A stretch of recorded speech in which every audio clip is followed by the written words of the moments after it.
Entreprendre dans les technologies de l'information au Liban à partir de la France, tel était le titre de la conférence organisée par la Chambre de commerce franco-libanaise à l'Hôtel des Arts et Métiers à Paris mercredi dernier en présence de l'ambassadeur du Liban en France, Rami Adouane. Entreprendre dans les technologies de l'information au Liban à partir de la France, autour d'intervenants d'une grande qualité et dont le Liban et la France sont tous fiers. M. Salim Eddé, Bchar Arad, ainsi que le modérateur Maître Michel Ferrand.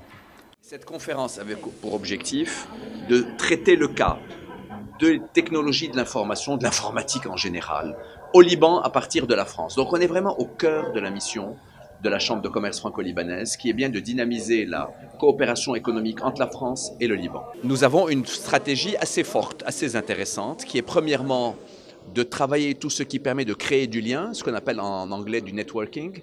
Deuxièmement, de faciliter, c'est-à-dire d'aider les entreprises à s'installer d'un côté vers l'autre et de l'autre côté vers l'un, les Françaises au Liban, les Libanaises en France. Et troisièmement, de professionnaliser cet ensemble. Voilà quelle est notre stratégie pour les 3 prochaines années. Face à un public motivé, Salim Eddé, cofondateur de Murex, et Bchar Arad, président de EI Technologies, ont présenté le succès de leurs entreprises qui ont débuté en France, puis ils ont expliqué pourquoi ils se sont installés après au Liban.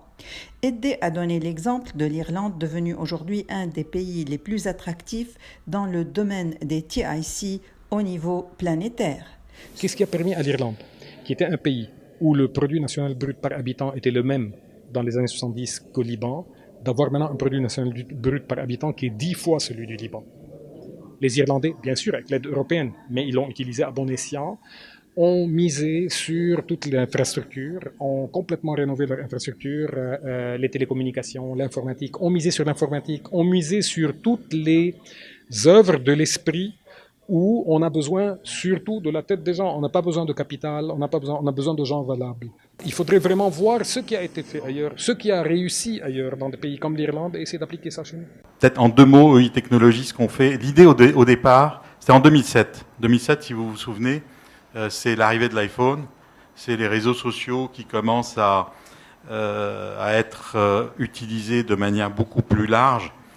Au départ, à titre privé, donc ça a changé complètement la manière dont les personnes interagissaient. Au départ, beaucoup les jeunes, mais interagissaient à titre privé, communiquaient. Et je me suis dit en 2007, voilà, à un moment, tout ça, ça va rentrer dans les entreprises. Donc j'ai créé EI Technologies dans ce but-là. C'est aider les clients, aider nos clients à s'adapter à ce qu'on appelle maintenant la révolution digitale. Michel Ferrand, avocat dans le domaine des affaires, a animé la conférence. Il vaut mieux investir dans des secteurs dont on se dit que l'actif est immatériel, que ou des secteurs dont l'actif est matériel. Donc les technologies de l'information, l'industrie du logiciel, l'industrie du service, ce sont des domaines où on peut se dire, si j'investis au Liban, je ne perds pas ma mise, parce que tant que mes employés sont là, tant qu'ils existent, je peux travailler. Si je dois déménager, changer de rue, etc., parce qu'il s'est passé un sinistre, parce que l'électricité n'arrive pas dans un coin, parce que une guerre se déclenche, peu importe, eh bien, mon entreprise peut continuer à travailler. Ce n'est pas un entrepôt qui brûle, ce n'est pas une usine qui disparaît, etc.